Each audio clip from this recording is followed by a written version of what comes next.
¿Qué tal? ¿Cómo están? Muy buena tarde. Hoy, día 20 de abril del año de la pandemia de 2020, y vamos a continuar con las sesiones que gentilmente tuvieron la amabilidad de solicitarme. Y bueno, pues primero que nada, externarles mi deseo de que se encuentren perfectamente bien, que tengan mucho ánimo, mucha fuerza. Vienen por ahí las semanas más difíciles, todavía no llegamos a ellas, y todos a hacer el esfuerzo de quedarnos en casa y de tomar todas las precauciones necesarias para superar este gran reto que nos ha impuesto esta pandemia. Me da mucho gusto saludarles y voy a hacer una breve recapitulación sobre lo que estamos haciendo, lo que hemos estado platicando y por qué estamos platicando lo que estamos platicando. Efectivamente, en algún momento hace 3 semanas, equivoqué la forma de transmisión de la UNAM y me metí en la página en la que ahora estoy con ustedes. Y bueno, tuve que regresar a mi grupo.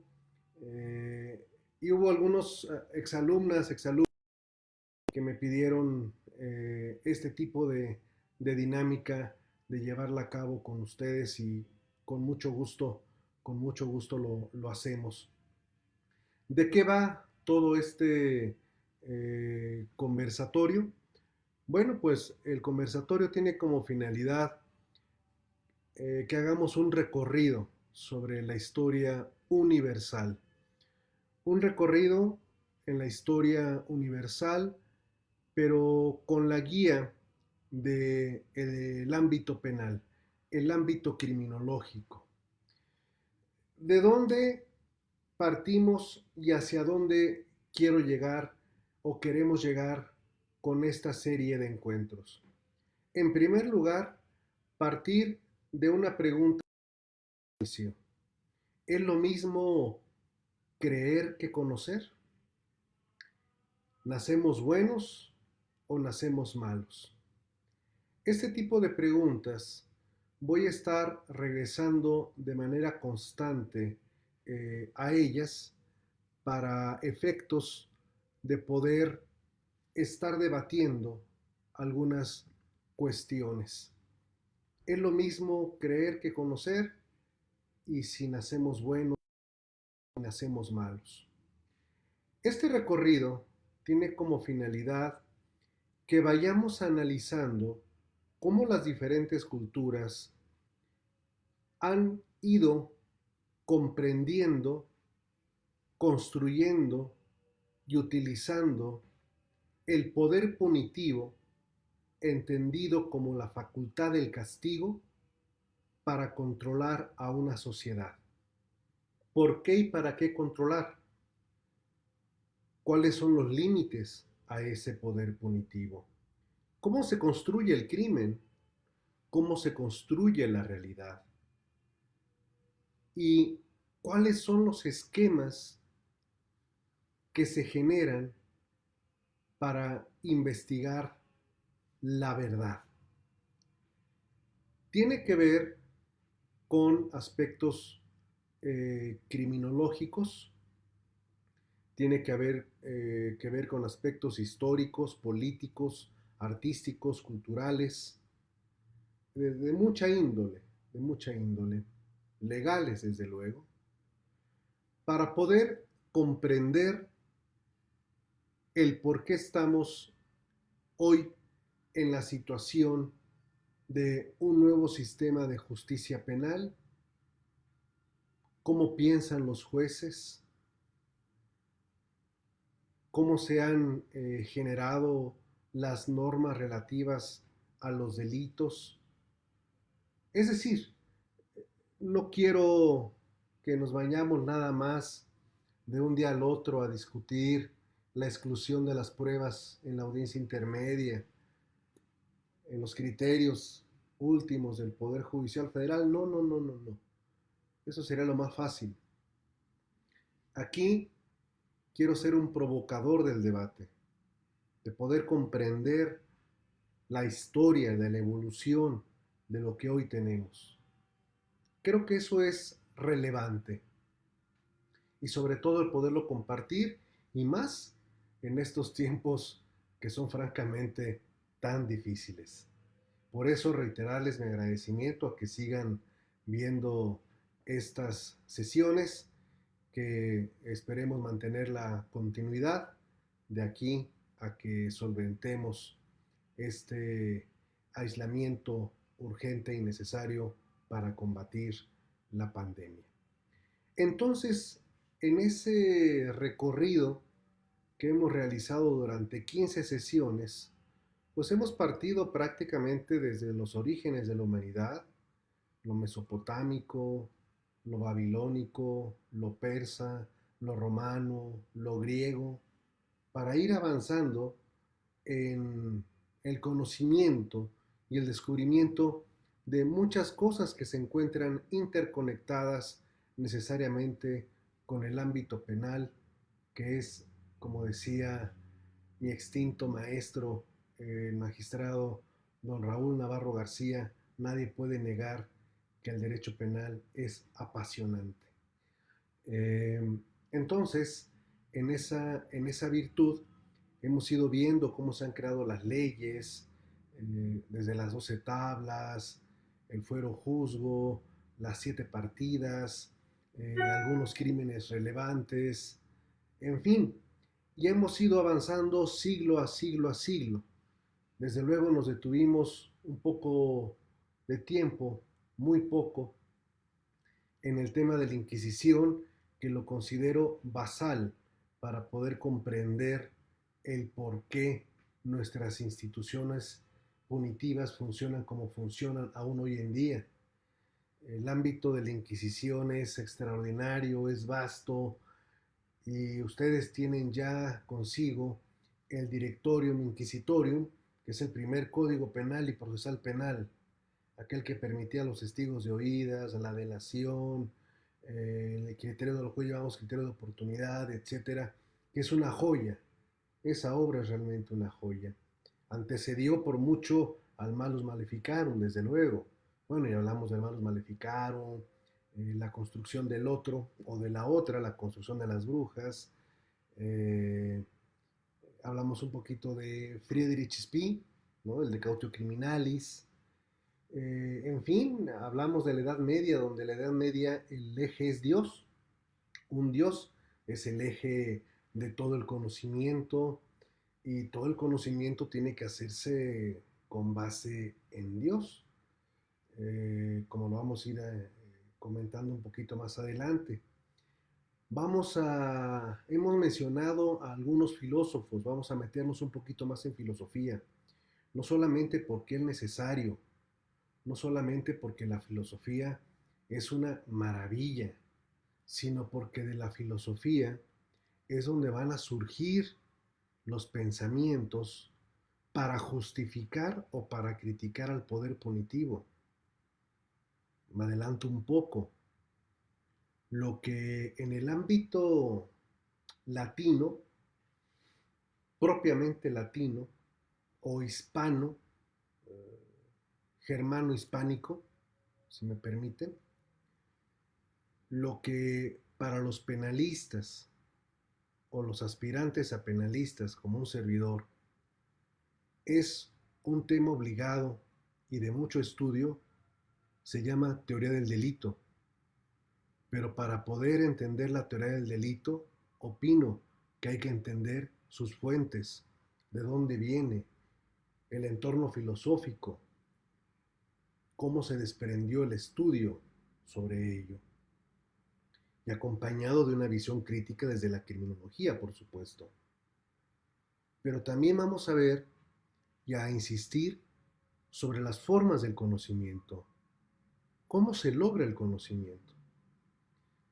Posiblemente se pueda preguntar a alguien, bueno, ¿y qué tiene que ver la filosofía del conocimiento con un tema de un juicio oral, por ejemplo, ¿no?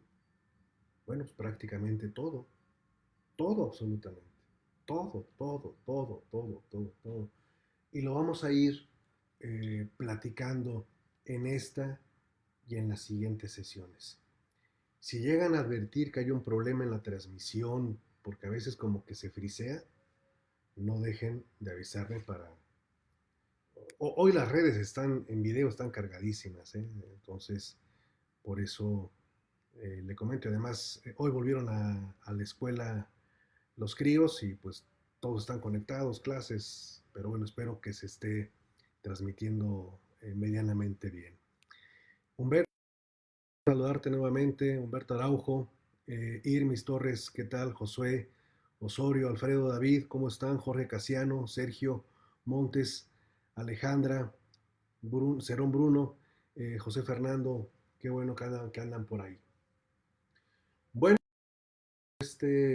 especie de recuperación temática, genérica de lo que hemos estado platicando.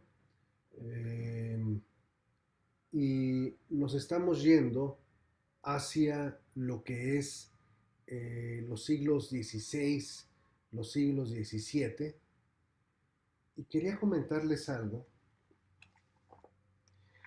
Si me dicen que si la transmisión está bien para poder continuar, sino para hacer algunos ajustes. Por favor, porque andamos todos, está sobrecargada la red. Saludos. Fercho Penal, saludos. Shell Rodríguez, ¿qué tal? Alberto Vidal, saludos hasta Tijuana. Un abrazote a Tijuana y échenle ganas a Tijuana, no se me preocupen, tenemos que salir adelante, tenemos que lograrlo. Vamos a lograr salir adelante. Así que saludos hasta Tijuana. Eh, Edgar, saludos. Bueno, hay un dato que les quiero comentar. Ahora que estábamos hablando en esta recapitulación, porque en esta recapitulación que vamos a hacer, bueno, en estas sesiones, como ustedes lo han visto, tenemos que meter temas que tienen que ver con la pintura, con el arte, la literatura, asesinos como ya vimos a Gilles Jouget, a Sebet Bathory, entre otros. Bueno, nada más comentarles que aquellos a los que les gusta una bebida eh, que se llama Bloody Mary, que es jitomate y se le pone vodka, no sé si se le ponga ginebra en lugar de vodka, pero creo que esa bebida es muy conocida. En lo particular no soy fan del Bloody Mary, no soy más fan del Siete Leguas, por ejemplo. Pero si han escuchado la bebida Bloody Mary, esa bebida se llama así en honor a una reina inglesa, que es la reina María I, y se le conoce así por la gran ejecución que hizo de protestantes. Vamos a hablar mucho del tema de Escocia, de Irlanda, Inglaterra, los problemas. Obviamente estoy en el siglo XVI, pero esta división entre católicos y protestantes, porque me va a permitir, cuando avancemos, platicarles de un tema duro, fuerte, pero apasionante, que es el tema del IRA, el Ejército Republicano Irlandés, cómo surgen. Hablaremos aquí de terrorismo, de guerrillas, no hombre. Ustedes, nada más, espérense. Ahí nos vemos todos los días a la 1 de la tarde y van a ver de todo lo que vamos a poder platicar. Bueno, ese era un tema que les quería compartir porque lo había omitido. En ocasiones, bueno, pues se va el tiempo y no hay oportunidad así tan precisa como para poder hablar de todo lo que uno quiere. Digo, además son sesiones un poquito más eh, distendidas, ¿no? Diferentes a las clases virtuales que traen un formalismo y a ver, lean esto y la clase y den usted, no, no, no, acá es más distendido, es platicar, no les voy a cargar de estrés, ¿verdad? Ya con el que tenemos es suficiente, pero sí voy a seguir colocando, cuando suba los videos, voy a ir colocando bibliografía, recomendaciones de películas, de lecturas, para que ustedes también ahí le echen un lente y puedan estar viendo. Ojalá que hayan podido ver La Fierecilla Domada, ojalá que ya hayan podido ver Macbeth, no se las he puesto, pero hoy prometo sin falta ponerles el link para que vean Macbeth, Otelo, hombre, ahí van a ir. Y vamos a ir caminando de manera conjunta, ¿no? En esta reconstrucción histórica. Vámonos entonces a ubicar en lo último que estuvimos platicando. Estamos en el siglo XVII, el siglo del Renacimiento, el Renacimiento. Hemos hablado un poquito de lo que ocurría en la Nueva España. Les platiqué por ahí algunas historias pecaminosas de carácter criminal. Pero vamos hoy a estar un poquito más en Europa. Si nos da tiempo, regresamos a la Nueva España, pero estamos en el siglo XVII, del año 1601 al año 1700. 1601 a 1700. En esa etapa es en la que vamos a estar ahora y en ese siglo del Renacimiento. Algunos datos para tenerlos ahí. Puedo comentarles, por ejemplo, que en este siglo XVII, van a existir dos reyes franceses. ¿Por qué referirme solamente a Francia y no mencionar a España, a Holanda o a Rusia? Porque este es el siglo en el que Francia se va a convertir en en el ombligo de Europa, en el centro de Europa. Y lo explicaré por qué. Cuando les digo que solamente hubo en un siglo dos reyes, pues ya se imaginarán que uno de ellos duró en su reinado más de 50 años. Es el arquitecto del centralismo, del poder absoluto. Pero ahorita vamos a ir a platicando de él, nada más se los dejo así como mera referencia. Dos reyes en este siglo. Y vamos a tener dos vertientes. Trataré de explicarme porque esto no solamente tiene que ver, estimado vida auditorio, con un tema del conocimiento,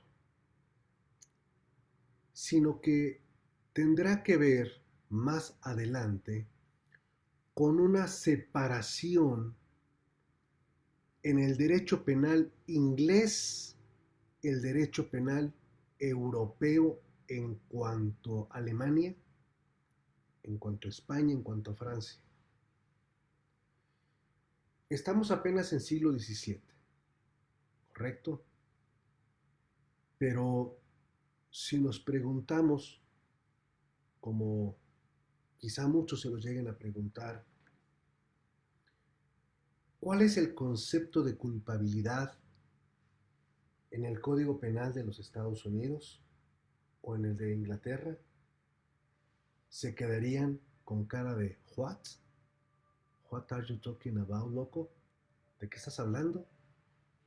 Porque sabemos y han de saber que en el derecho anglosajón no existe ni funciona la dogmática penal.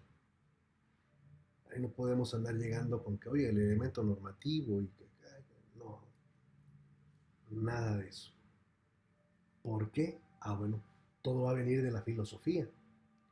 La filosofía inglesa va a ser diametralmente opuesta a la filosofía centroeuropea, sumamente distinta. Les doy un ejemplo. En 1620, va a expresarse en una obra un gran eh, pensador, político, literato, filósofo, que creo que por aquí lo tengo para podérselos presentar, al menos así en foto. Se tomó una selfie, a ver si ahí sale. Miren, es él, este señor de la selfie. No se llama Tocino, ¿eh? Es Francis Bacon. ¿Ok? Bien. Este señor, eh, cuando se pone a analizar desde Inglaterra el problema del conocimiento, porque el análisis sobre el conocimiento todavía no se ha podido desprender de una figura teológica. Vean a Giordano Bruno lo que le costó. Nada más se puso a quitar a Dios y póngale, lo quemaron, lo achicharraron vivo. Francis Bacon nos habla de que las personas nos podríamos clasificar en alguno de los 4 ídolos de los que él habla. Y para los efectos de nuestras disertaciones, quiero limitarme a 2 de ellos nada más, que son el ídolo al que él menciona, caracteriza como el ídolo que tiene que ver con el mercado, aunque no es precisamente en el ámbito comercial, y el ídolo de la caverna. ¿Qué tiene que ver el ídolo de la caverna, el ídolo del mercado con lo que nosotros queremos llegar a conocer? Bueno, el ídolo de la caverna no tiene que ver con el planteamiento platónico del mito de la caverna. ¿Lo recuerdan? Aquí no lo hemos abordado. Nada más así rapidito, ¿ok? Porque también lo platónico es importante en esto. El mito de la caverna, que es de aquellos hombres que están en una caverna, esposados, amarrados eternamente hacia la pared, y que lo único que van a poder ver es que cuando entra la luz del sol, van a ver sombras, quizás su propia sombra, la que se proyecta hacia la pared. Si pasa un animalito, si pasa alguien, pues van a ver eso. Pero su mundo de representación es solamente lo que están viendo. Y a partir de lo que únicamente alcanzan a ver, se genera una idea. Y ahí se queda su conocimiento. No pasa de ahí. ¿Qué sucede si ese hombre atado a la caverna le cortan los grilletes, voltea y sale? Entonces entenderá que la realidad era distinta a como se la estaba representando. Una cosa es la imaginación, otra cosa va a ser la razón. Francis Bacon dice, hay un ídolo de la caverna. ¿Y quién es el ídolo de la caverna? Pues la persona que dice que nada más lo que él dice es lo que vale. Yo, yo, yo. Yo tengo la razón, yo tengo la razón. ¿Por qué? Porque yo la tengo. Ese es el ídolo de la caverna. ¿Cuántas veces no hemos incurrido en ese error del ídolo de la caverna en una discusión? Es que yo digo, es que yo digo. Paréntesis, ¿ok? Desde el momento en el que, desde el momento en que en un debate decimos yo, ya lo perdimos. Ojo, en un debate, en una discusión, nunca debemos de anteponer el yo creo, yo pienso, yo afirmo, porque deviene innecesario y se vuelve tautológico y tiene connotaciones psicológicas que abordaremos en su momento cuando hablemos de la psicología del testimonio, la psicología de las resoluciones judiciales, etc. Pero decir en un debate, en una réplica, es que yo creo, es no, no, no, no, no. Eso hay que eliminarlo. Cierro el paréntesis. Entonces Francis Bacon habla precisamente de esta problemática de aquel que piensa que tiene la verdad. Entonces, esa posición de intransigencia, no va a permitir avanzar hacia un conocimiento. Y lo mismo sucede, dice Francis Bacon, con el ídolo del mercado. ¿Cuál es el ídolo del mercado? El que le encanta discutir en público.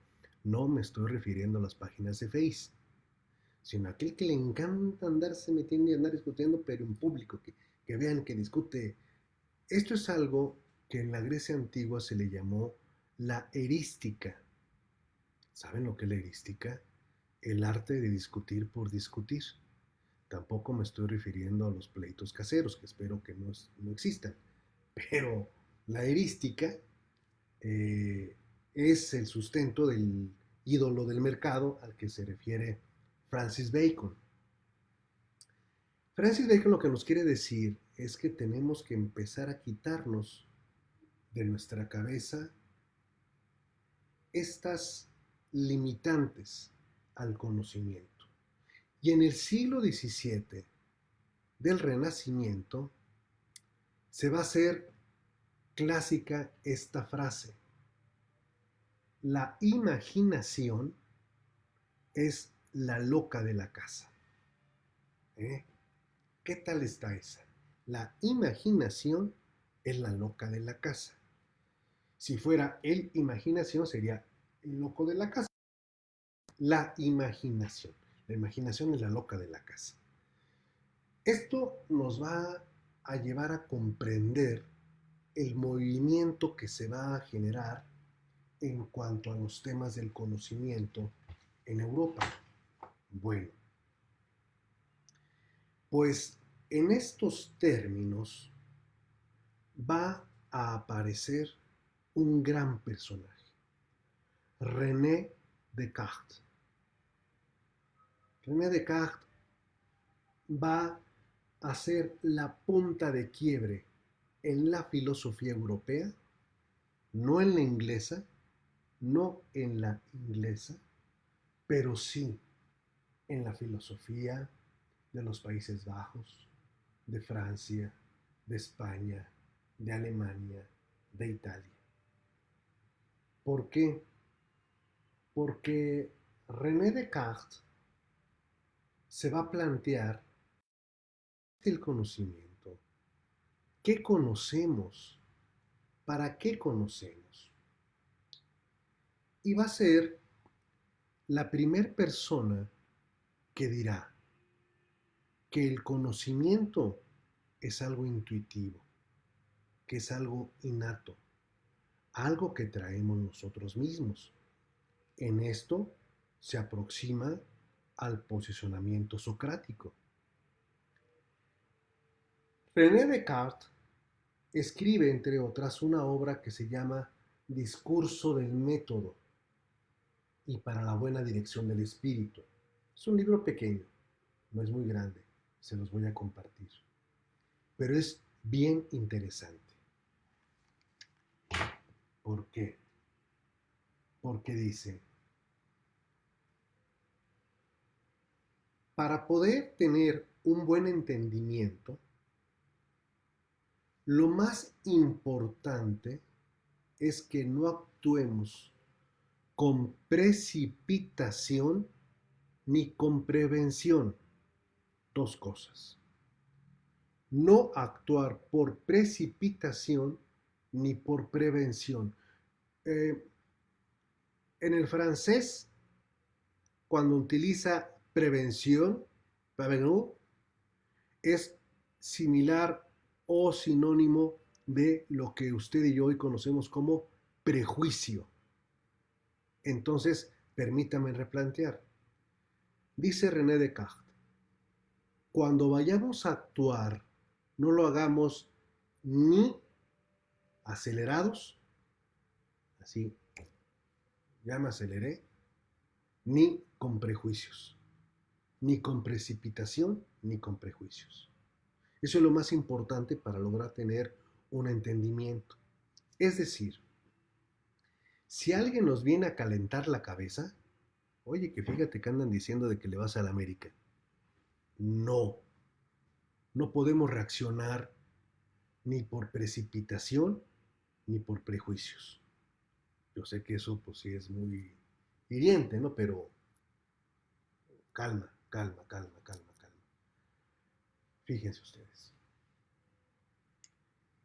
Dice René Descartes, hay que atender a la razón y no a la voluntad. ¡Wow! ¿Cuántas veces nosotros no actuamos más por razón? ¿Cuál es la diferencia entre la voluntad y la razón? La voluntad es lo instintivo, es lo que quisiéramos hacer. ¿Qué quisiéramos hacer ahorita? Ah, estar en la playa, ¿a poco no? Estar en la playa, nos están sirviendo nuestro coco con ginebra, o para los que nos gusta el tequila, nos están sirviendo nuestro leguas blanco, un ceviche de pescado, ya estamos en la tumbona. Ah, dirían, no faltaría que diga, pues vámonos ahorita, miren que yo pongo el autobús y vámonos. No, eso sería la voluntad. Hay que atender a la razón. Ya lo habían dicho los griegos. Sabios escuchar a la razón. ¿Qué les parece a ustedes si desde el plano cartesiano de dijésemos que las persecuciones penales son venganzas institucionales derivadas de la voluntad y no de la razón? Repito, las persecuciones que el Estado hace por la vía penal contra los que considera adversarios son venganzas institucionales que se fundamentan en la voluntad y no en la razón, partiendo del plano cartesiano. Si esto es así, que las persecuciones políticas a través del sistema penal son venganzas institucionales fundamentadas en la voluntad o animosidad de su titular, luego entonces va a ser muy fácil encontrar fallos en la acusación, porque están llenas de voluntad, no de razón. Entonces veríamos que la primera regla del discurso del método nos puede servir para comenzar a discernir. Ahora, René Descartes, no actúes con falta de previsión, es decir, con prejuicios. ¿Qué es un prejuicio? Un prejuicio es un conocimiento impuesto o adquirido que permite a la persona formarse una concepción anticipada a la verificación. Una concepción anticipada a la verificación. ¿Qué ejemplos podemos tener de prejuicios hoy en día? Hoy, René Descartes dice, no atiendas a los prejuicios. ¿Qué prejuicios están hoy en boga? Bueno, ¿qué les parece si utilizásemos el discurso del método para analizar el prejuicio de los roles de género?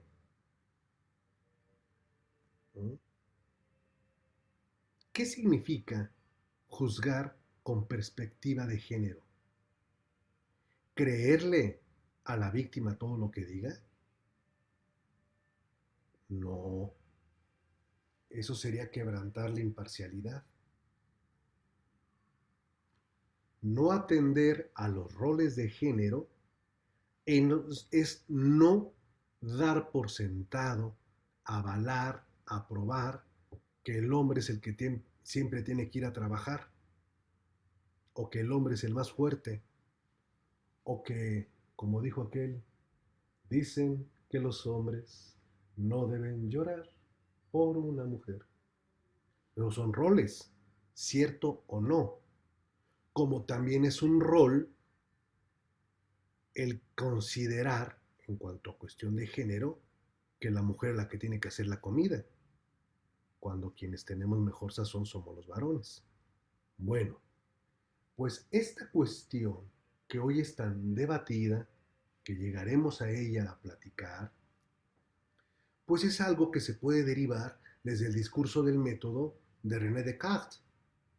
Por eso la filosofía es tan importante, tan necesaria, tan auxiliadora en temas que tienen que ver con el conocimiento. Porque al final del día lo que René Descartes propone con estas reglas es cómo te vas a acercar al conocimiento. Primero, no te creas todo lo que te vienen a decir, no reacciones así en caliente y no actúes con prejuicios.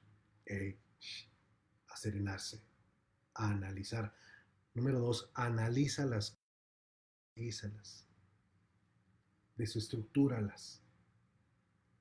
Cuando nos toca a muchas maestras y maestros impartir nuestras clases, aplicamos una técnica elevadísima de hermenéutica jurídica conocida como la técnica de desgranar la mazorca. ¿Cómo se desgrana la mazorca en hermenéutica jurídica? Ya no tengo ni leyes aquí. Bueno, aquí hay una. Hagan de cuenta que tomamos un artículo que dice... Eh,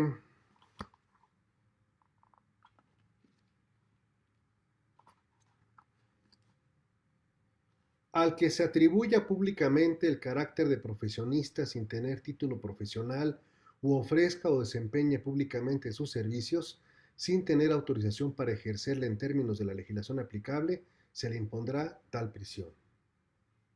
Es una letanía, ¿no? ¿Cómo es la técnica del desgranamiento de la mazorca? A ver, granito por granito. Vamos a ver cuántos elementos tiene lo que acabo de leer y nos dice al que se atribuya. ¿Qué es atribuirse? ¿Cómo nos atribuimos?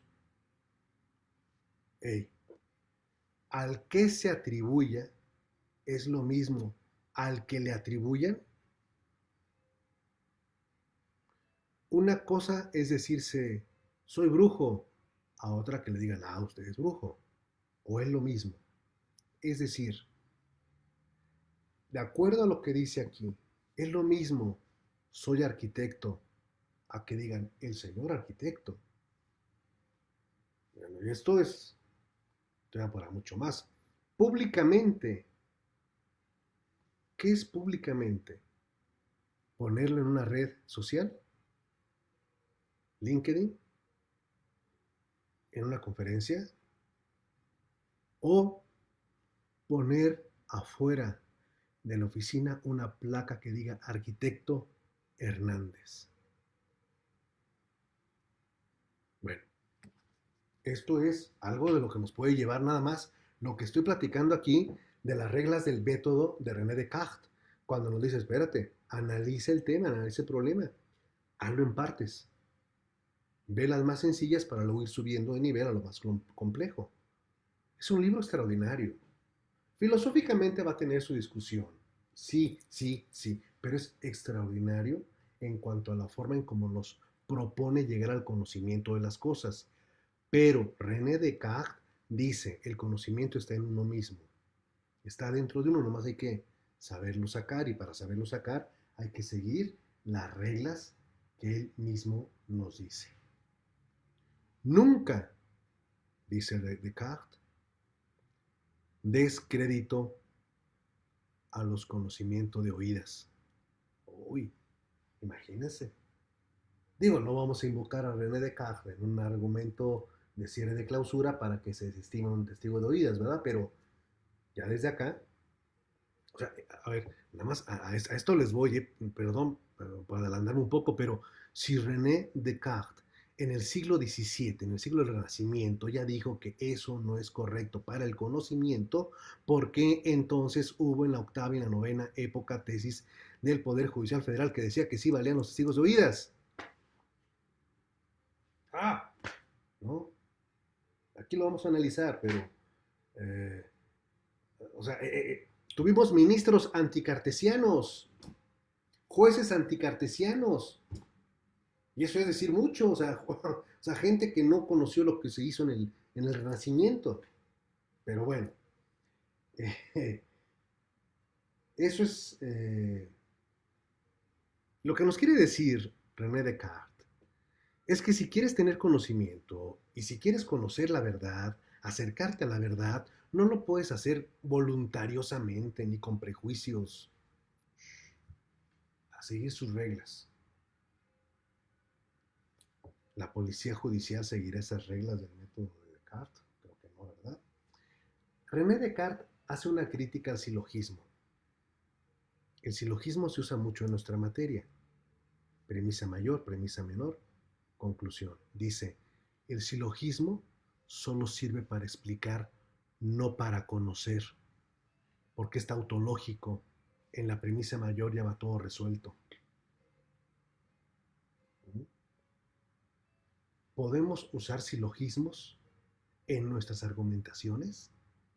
Ah, espérense a que lleguemos a las técnicas de argumentación y todo eso. Uy, todavía nos falta mucho, tenemos que pasar por varios temas, la dialéctica hegeliana, la fenomenología, pero vamos, pian pianito, nada más les voy dejando todas las inquietudes que se pueden derivar.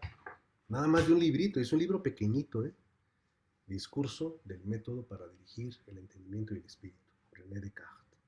Y volveremos a él, porque Descartes es el que pone por primera vez al hombre como facultado a pensar por sí mismo. Piensa por sí mismo.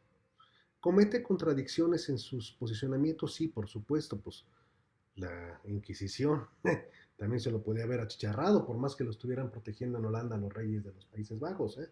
Pero ahí no puedes decir Dios no existe o esto, no.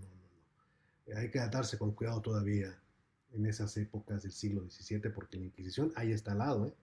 Entonces hay que irse con calmita. ¿Quién va a ser um, contemporáneo de René Descartes? Va a ser contemporáneo una persona de la que se habla mucho, al igual que su obra, Thomas Hobbes. Eh, Thomas Hobbes va a escribir una obra, ustedes la conocen, saben cómo se llama, que es El Leviatán, pero se le atribuye a Thomas Hobbes, inglés, este hombre, se le atribuye a Thomas Hobbes por poner un estado fuerte, absolutista.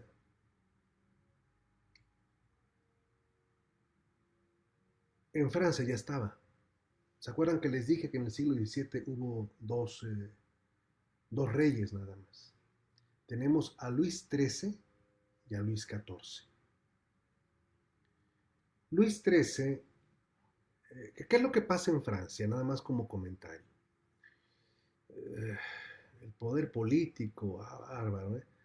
O sea, el que usted sea rey, lo único que le garantizaba era que en un momento dado anduvieran detrás de usted los ganeses que cargan el ataúd, así, porque en cualquier momento se lo iban a escabechar. Porque al igual que los emperadores romanos, o sea, Si hiciéramos un análisis de la historia política o el crimen el crimen como arma política, no, no, no, no, no, no, no. Nada más es ver toda la historia, cómo terminaron todos los emperadores romanos, los zares rusos, los reyes franceses, reyes españoles. Bueno, Colosio. Pero en el caso de Luis XIII, bueno, y de los reyes franceses, les tocaba gobernar, entre comillas, desde los 8 9 10 años de edad, porque a sus papás se los escabechaban cuando ellos tenían esa edad. Es decir, era caótico, caótico. Bueno, lo vimos con Iván el Terrible, ¿no? Bueno, a Luis XIII no fue la excepción, a los 9 años ya era rey de Francia, a los 9 años. Pero como no pueden gobernar, entonces se crea la figura de la regencia, que es una figura a través de la cual una persona gobierna por el otro, porque el otro es menor de edad. En la Ciudad de México nos consideraban menores de edad y tuvimos regentes durante muchísimos años, pero bueno. Entonces, en el caso de Luis XIII, la regencia la hizo su mamá, la condesa de Medici. Ah, una tremenda, ¿eh? La noche de San Juan, ¿han escuchado hablar de la noche de San Juan? Ese tremendo matazón que hizo allá en Navarra. Bueno, así las cosas y Luis XIII crece, toma el poder, se casa con la heredera de la corona española, porque todo es negocio entre familias, así queda, pero 23 años y sin tener descendencia, 23 años hasta que nació el hijito, eh, le pusieron Juan, no, Louis Dieudonné, Louis Dieudonné, donado por Dios, imagínense, porque pues, después de 23 años de guerras, pues ya pudieron tener al hijo, que es Luis XIV. Y a Luis XIV le toca encargarse del changarro a los 8 años, porque su papá también le dieron cráneo. Pero la regencia que tuvo Luis XIV fue poquito tiempo porque este chamaco se puso las pilas, se puso a gobernar Francia y nada más gobernó casi 70 años. 70 años.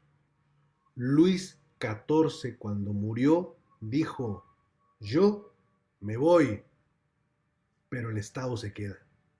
¿Eh? A él le atribuyen, a él le atribuyen la frase, l'état c'est moi, el Estado soy yo. No hay evidencia que así lo haya dicho, pero así se le conoce, l'état c'est moi. Y vaya que Luis XIV, habilidoso para gobernar, para expandir Francia, para imponer el arte rococó. Versalles lo convirtió en el palacio más fastuoso. Luis XIV es el responsable de colocar a Francia en el nivel del lujo, de lo mayor, de lo mejor, y que todas las cortes europeas quieren imitarlo. Todos van a querer tener un Versalles. Bueno, hasta Agustín de Iturbide, pero todavía no llegamos a eso. Todos quisieron tener un Versalles porque era la imagen del poder absoluto, central. Era cruel, claro. La Bastilla se convirtió en el siglo XVII en el almacenamiento de todos los adversarios a un régimen absolutista como el francés. Se apoyaba a la población, no hombre, que la población ahí que se muera de hambre. Ah, Francia pasó por hambrunas. Ay, por cierto, hubo un aviso, hubo un aviso siguiente. Hay un aviso más bien, hay un aviso. ¿Por qué no lo tengo anotado el aviso? Hay un aviso y ese aviso dice, no salga de sus casas, quédense en sus casas. Se están cerrando los puertos marítimos con China, ¿ok? Desafortunadamente el número de muertos se está incrementando, ¿ok? Nada de velorios, todo es a quemarlos. No salga de sus casas y limpie perfectamente sus calles en la parte que le corresponde. Este anuncio se dio en el año 1625, durante la Gran Peste de Londres. ¿Ok? Mientras en Francia está este gran rey, Londres se debate con los cuerpos que ya no caben en las calles porque ahí los dejan tirados y le están echando un cerillo a los pobres cadáveres por la Gran Peste de Londres de 1625. Bueno, es en Inglaterra donde Thomas Hobbes escribe un libro que se llamó Leviatán. Él es partidario del monarquismo, de la concentración absoluta del poder. Y por eso escribe ese libro, por eso se hace famoso. No es cierto que en el libro Leviatán diga, el hombre es el lobo del hombre, homo es homini lupus. Es cierto, renglón por renglón revisado el Leviatán, en ninguna parte dice eso. No se los garantizo, se los firmo, como diría aquel, ¿no? Se los cumple, se los firmo, se los firmo, se los cumplo, algo así decía. Pero sí que dice Thomas Hobbes en el Leviatán. Comienzo por definir al hombre como ese animal que lo guía una incesante ansia de poder que solo culmina con la muerte. Comienzo por definir al hombre como ese animal que lo guía una incesante ansia de poder que solo culmina con la muerte. ¿Qué tal? Una ansia de poder. ¿A usted le gusta el poder? ¿Usted ejerce poder? Cuidado, porque si a usted le gusta el poder, se convierte en un potencial adversario de aquel de quien lo detenta. Hobbes definió así a la sociedad, de esa manera, y no estaba muy alejado de la realidad. Es todo lo que está pasando en Europa. Nos falta platicar de Baruch Spinoza, de John Locke, pero también nos falta regresar a México, a la Nueva España, perdón, a ver cómo andan las cosas, cómo andan las historias de espantos, el crimen, los robos, quién contra quién, en el siglo XVII, el siglo del Renacimiento, pero aquí lo único que renacía en la Nueva España en ese siglo era la pobreza, el crimen y las traiciones. Y de eso, si me permiten, vamos a platicar el día de mañana. Me dio mucho gusto poderlos saludar virtualmente. Cuídense y mañana en punto de la 1 de la tarde. Que la pasen muy bien.